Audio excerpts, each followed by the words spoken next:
Everyone, welcome to JB sir classes. So dear friends, आज की class में हम लोग पढ़ने वाले हैं क्लास 12th फिजिक्स का chapter number 2 electrostatic potential and capacitance का टॉपिक इलेक्ट्रिक पोटेंशियल एनर्जी। आज हम लोग देखेंगे इलेक्ट्रिक पोटेंशियल एनर्जी क्या होता है और किसी सिस्टम ऑफ चार्ज के कारण, बहुत सारे अगर चार्ज का सिस्टम है तो उसके कारण इलेक्ट्रिक पोटेंशियल एनर्जी कितना होगा। इससे पिछले लेक्चर में हम लोगों ने देखा था potential due to a system of charges, बहुत सारे चार्ज का अगर एक सिस्टम है तो उसके कारण इलेक्ट्रिक पोटेंशियल कितना होगा। उसके बाद हम लोगों ने देखा था potential due to a charged spherical shell, कोई अगर चार्ज स्फेरिकल सेल है तो उसके कारण इलेक्ट्रिक पोटेंशियल कितना होगा। तो अभी तक आप लोग उस वीडियो को नहीं देखे हैं तो I request all of you, please उस वीडियो को देखिए। उस वीडियो का लिंक मैं आई बटन में दे दूंगा और वीडियो के डिस्क्रिप्शन में भी मैं दे दूंगा, जहां से जा करके आप लोग उस वीडियो को देख सकते हैं। सो गाइज, आज हम लोग पढ़ेंगे electric potential energy due to a charge and due to a system of charge. तो फर्स्ट ऑफ ऑल अगर हम लोग बात करें तो सबसे पहले क्वेश्चन यही अराइज होता है कि what do you mean by potential energy. Potential energy होती क्या है, और अगर हम लोग और स्पेशली बात करें electrical potential energy, what do you mean by electrical potential energy. तो अगर हम लोग इलेक्ट्रिक पोटेंशियल एनर्जी की बात करें तो it is the energy possessed by a system of charges by virtue of their positions, यानी कि चार्जेस के कारण, उनके पोजीशंस के कारण जो एनर्जी स्टोर होती है that is called the potential energy of the charges. यानी कि अगर हम लोग इसको डिफाइन करें, it is the energy, it is the energy possessed by charges by virtue of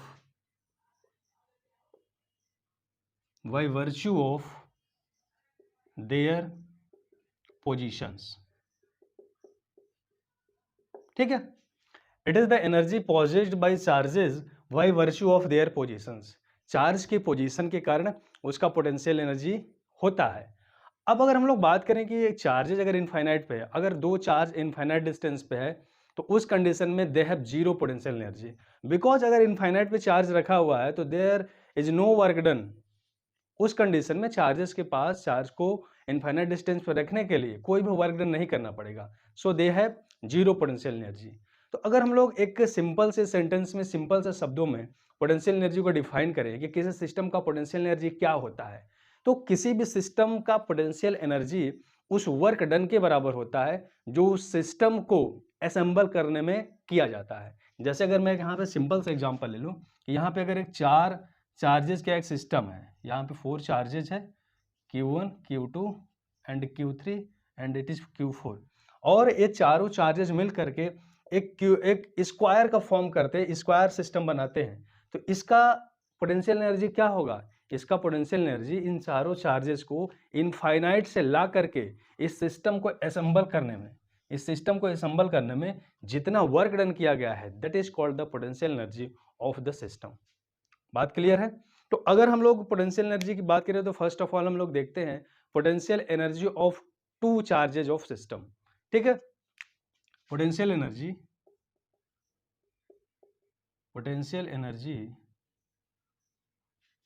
of a system of two charges. ठीक है, दो चार्ज का अगर कोई सिस्टम है तो उसके पास पोटेंशियल एनर्जी कितना होगा। अब कंसीडर करो कि दो चार्ज का सिस्टम कैसे बना होगा। ऐसा तो है नहीं कि दो चार्ज ऑलरेडी सिस्टम बना हुआ था। कोई भी सिस्टम बनता है तो उसको बनाने के लिए वर्क डन करना पड़ता है, और जितना वर्क डन होगा वही उस सिस्टम की पोटेंशियल एनर्जी कहलाएगी। तो अगर हम मान लेते हैं कि दो चार्ज का सिस्टम है तो पहला चार्ज सपोज करो कहीं से आया होगा, फिर दूसरा चार्ज कहीं से आया होगा, फिर दोनों मिलकर के एक सिस्टम बनाए होंगे। तो अगर पहला चार्ज हमारा Q1 है तो इस पहले चार्ज को फ्री स्पेस में किसी पॉइंट तक लाने में हमको कोई भी वर्क डन नहीं करना पड़ेगा। ठीक है, यानी कि इसके लिए हमारा क्या होगा, W1 equals to zero work done to bring charge Q1 in free space. ठीक है, अगर हम इस चार्ज Q1 को पॉइंट P पर लाते हैं, दिस इज पॉइंट P। ठीक है, और अब दूसरा चार्ज जो कि हमारा इनफाइनाइट डिस्टेंस पे है, सपोज करो कि यहाँ पे हमारा चार्ज है Q2 and this is situated at infinite. ठीक है, और इस दूसरे चार्ज को हम लोग इनफाइनाइट से ला करके इस पॉइंट P2 तक लाते हैं। This charge bring at P2 from infinity, वहां से लाते हैं और यह चार्ज चार्ज Q2 Q1 से R12 डिस्टेंस पे होता है। ठीक है, तो पहले चार्ज को लाने में तो कोई भी वर्क डन नहीं करना पड़ेगा, लेकिन इस दूसरे चार्ज को लाने में हमको वर्क डन करना पड़ेगा। क्यों करना पड़ेगा? क्योंकि पहला चार्ज क्या होगा, एक इलेक्ट्रिक फील्ड बनाएगा। अगर दिस इज पॉजिटिव चार्ज और this is also positive charge, तो इस पॉजिटिव चार्ज के इलेक्ट्रिक फील्ड में जब दूसरे पॉजिटिव चार्ज को हम लोग लाएंगे तो इस पर इस पहले चार्ज के कारण एक फोर्स ऑफ रिपल्सन वर्क करेगा और उसी रिपल्सन फोर्स के अगेंस्ट में हमको वर्क डन करना पड़ेगा। सिस्टम को बनाने में पोटेंशियल एनर्जी के फॉर्म में स्टोर होगा। ठीक है, तो फर्स्ट ऑफ ऑल हम लोग निकालें potential at P2 due to charge Q1। अगर इस चार्ज Q1 के कारण पॉइंट P2 पर पोटेंशियल निकालें and that potential is V1, so V1 equals to 1/4 pi epsilon naught into Q1 upon R12।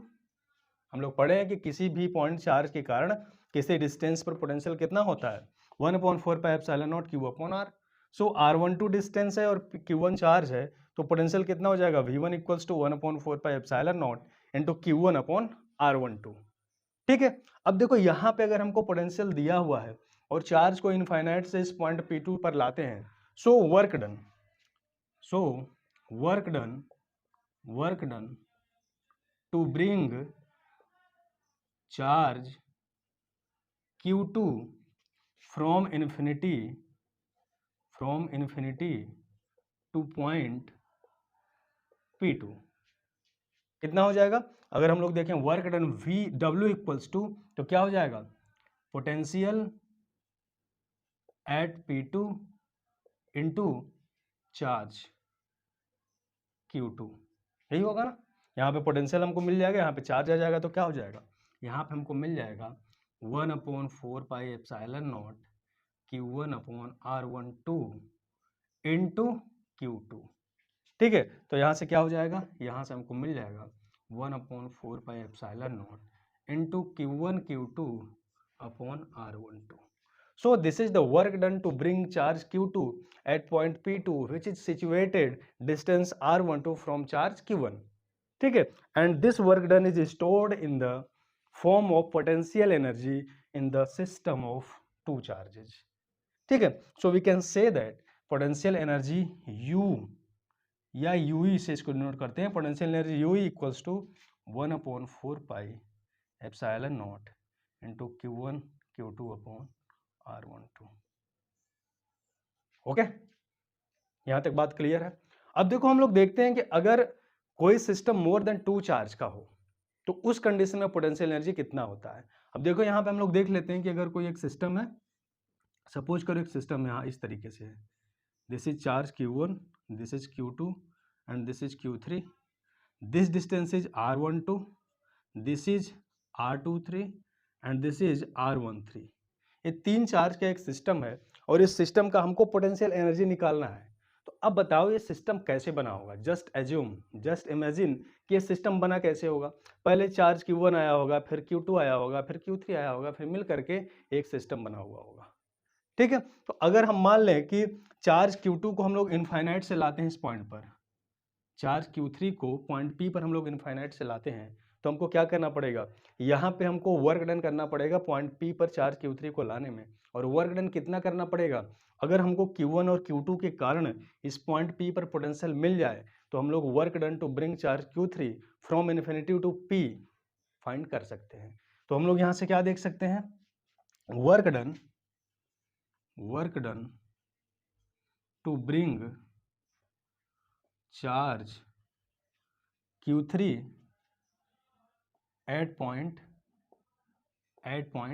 P, W कितना हो जाएगा, W इक्वल्स टू, अब देखो इसके और इसके कारण पोटेंशियल कितना होगा। अगर हम लोग नेट पोटेंशियल निकालें तो पोटेंशियल क्या हो जाएगा, 1/4 pi epsilon not into Q1 upon R13 and इसके कारण क्या हो जाएगा, इसके कारण हो जाएगा हमारा Q2 अपॉन R23। होगा कि नहीं होगा। इसके कारण पोटेंशियल कितना हो जाएगा 1/4 pi epsilon not Q1/R13 and Q2 charge के कारण पोटेंशियल होगा 1/4 pi epsilon not into Q2/R23। सो मैंने 1/4 पाई एप्सिलॉन नॉट को कॉमन ले लिया, ठीक है। तो यहाँ पे हमको पोटेंशियल मिल गया और अगर चार्ज का मल्टीप्लाई कर दें तो हमको वर्क डन मिल जाएगा into Q3। So what is the work done at point P 1/4 pi epsilon not into Q1 Q3 upon R13 plus Q2 Q3 upon R23। बात क्लियर है, ठीक है। अब देखो इस पूरे सिस्टम का पोटेंशियल कितना होगा। अब देखो ये क्या होगा, वर्क डन हो गया इस चार्ज को यहां पे लाने में। So total potential energy, so total potential energy stored in system कितना हो जाएगा, U इक्वल्स टू कितना हो जाएगा W1 plus W2 plus W3, यही हो जाएगा ना।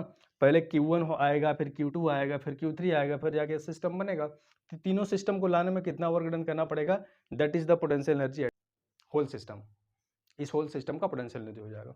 तो अगर यहाँ से हम लोग इसका वैल्यू पुट करें तो हमको क्या मिल जाएगा, यहाँ से अगर हम लोग इसका वैल्यू पुट करें तो देखो ये तो इसके कारण पोटेंशियल एनर्जी यहाँ मिल गया। अब इसके बीच में हमें पोटेंशियल एनर्जी निकालना पड़ेगा, तो कितना हो जाएगा, यहाँ पे 0 हो जाएगा। जब Q1 को हम लोग लाएंगे तो Q1 को लाने में कोई भी वर्क डन नहीं करना पड़ेगा, बट अगर हम लोग Q2 को लाएंगे तो Q2 को लाने में हमको W2 वर्क डन करना पड़ेगा।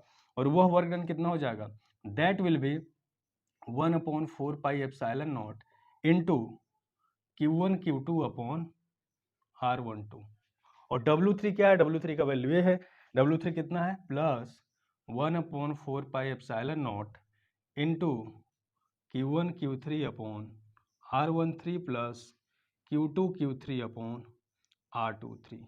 इसको हम लोग यहाँ से सिंप्लीफाई कर सकते हैं। U equals to 1/4 pi epsilon naught common क्या मिलेगा, Q1 Q2 upon R12 plus Q1 Q3 upon R13 plus Q2 Q3 upon R23। तो इस तरीके से अगर 3 चार्ज का सिस्टम है, there is a system of 3 charges, so उस कंडीशन में पोटेंशियल एनर्जी कितना हो जाएगा, U equals to 1/4 pi epsilon not into Q1 Q2 upon R12 plus Q1 Q3 upon R13 plus Q2 Q3 upon R23, ठीक है। अब देखो ये तो 2 सिस्टम का हो गया, 3 सिस्टम का हो गया। अब सपोज करो कोई ऐसा सिस्टम है जिसमें कि n चार्जेज हैं, मल्टीपल नंबर ऑफ चार्जेज हैं, तो उस कंडीशन में उसका एक हम लोग जनरल फॉर्मूला लिख सकते हैं। तो potential energy due to system of n charges हमको लिखना पड़ेगा। तो UN क्या लिखेंगे हम लोग, यहाँ पे लिखेंगे 1/4 pi epsilon naught sigma, sigma यहाँ से लिखेंगे हम लोग ऑल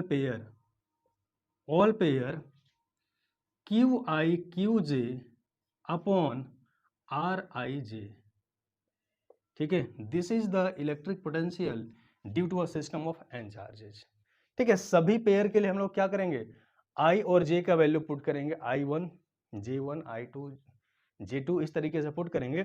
तो सभी सिस्टम ऑफ चार्जेस के कारण हमको इलेक्ट्रिक पोटेंशियल मिल जाएगा और उस पोटेंशियल के कारण हम लोग पोटेंशियल एनर्जी फाइंड कर लेंगे। बात क्लियर हो रही है। अच्छा, इसमें एक बात और देखने वाली है कि किस कंडीशन में हमारा पोटेंशियल एनर्जी पॉजिटिव होगा, किस कंडीशन में पोटेंशियल एनर्जी नेगेटिव होगा, ठीक है। और क्या पोटेंशियल एनर्जी पाथ पे डिपेंड करता है कि चार्ज के कॉन्फ़िगरेशन पे डिपेंड करता है कि चार्ज को अलग अलग जगह से ला करके हम लोग जब सिस्टम को बना रहे हैं तो कौन सा ऐसा वे है, कौन सा ऐसा पाथ है जिसके थ्रू चार्ज को हम लोग लाया जा रहा है। तो देखो अगर हम लोग पहली बात यहाँ पे करें, फर्स्ट बात यहाँ पे हम करें तो चार्ज जो हमारा होता है ना, चार्ज का जो पोटेंशियल एनर्जी होता है does not depend on the configuration of charge, charge के कॉन्फ़िगरेशन पे डिपेंड नहीं करता है। मतलब हम लोग जानते हैं कि electric potential energy is a conservative energy, या हम ऐसे भी समझ सकते हैं कि force, electrostatic force is a conservative force. Electrostatic force ये क्या कंजर्वेटिव नेचर का होता है, कंजर्वेटिव नेचर का मतलब क्या होता है कि चार्ज के बीच में फोर्स क्या होगा, उनके इनिशियल और फाइनल पोजीशन पर डिपेंड करता है। डिपेंड इस पर नहीं करेगा कि उस फाइनल और इनिशियल पोजीशन पे चार्ज को किस प्रकार से लाया गया है, ठीक है। यानी कि अगर एक चार्ज Q1 यहाँ पे हो और दूसरा चार्ज Q2 यहाँ पे हो और इनके बीच का डिस्टेंस R हो, तो सिंपली इनके बीच लगने वाला फोर्स बस इस बात पे डिपेंड करेगा कि दोनों चार्ज कितने डिस्टेंस पर हैं, इस बात पर डिपेंड नहीं करेगा कि चार्ज को कैसे लाया जा रहा है, किस पाथ से लाया जा रहा है। Does not depend on the path of the charge which is bring from any other points. ठीक है, इसलिए कंजर्वेटिव फोर्स क्या करता है, पाथ पे डिपेंड नहीं करता है, पहली बात।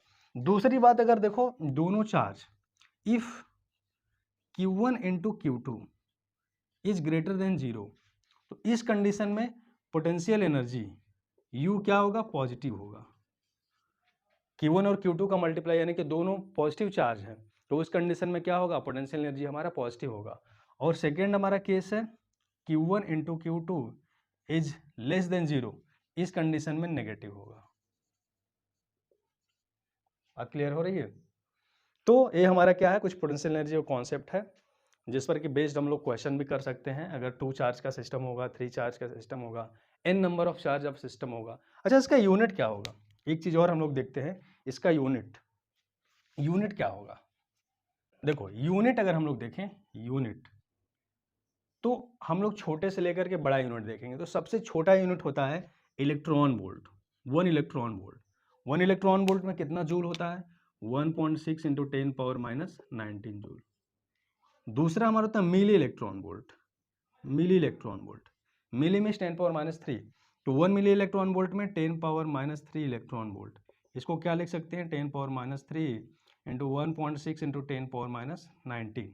सो व्हाट वी कैन गेट, यहाँ से हम लोग मिलेगा 1.6 इंटू 10 पावर माइनस कितना हो जाएगा, 10 पावर माइनस 3 और 10 पावर माइनस 19 माइनस 22 जूल।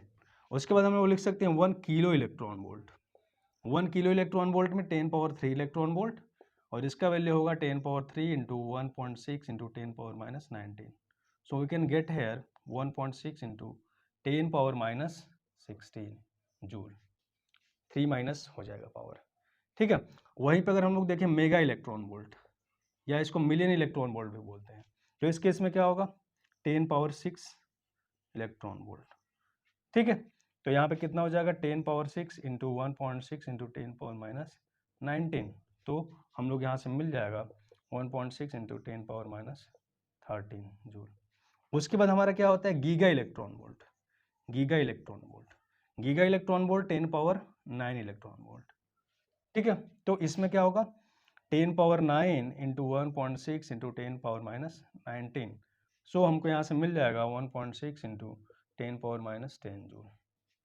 ठीक है, तो electron volt, milli electron volt, kilo electron volt, mega electron volt, giga electron volt. एक और देख लेते हैं tera electron volt, 1 tera electron volt. ठीक है, तो टेरा इलेक्ट्रॉन वोल्ट में क्या होता है, 10 पावर 12 इलेक्ट्रॉन वोल्ट।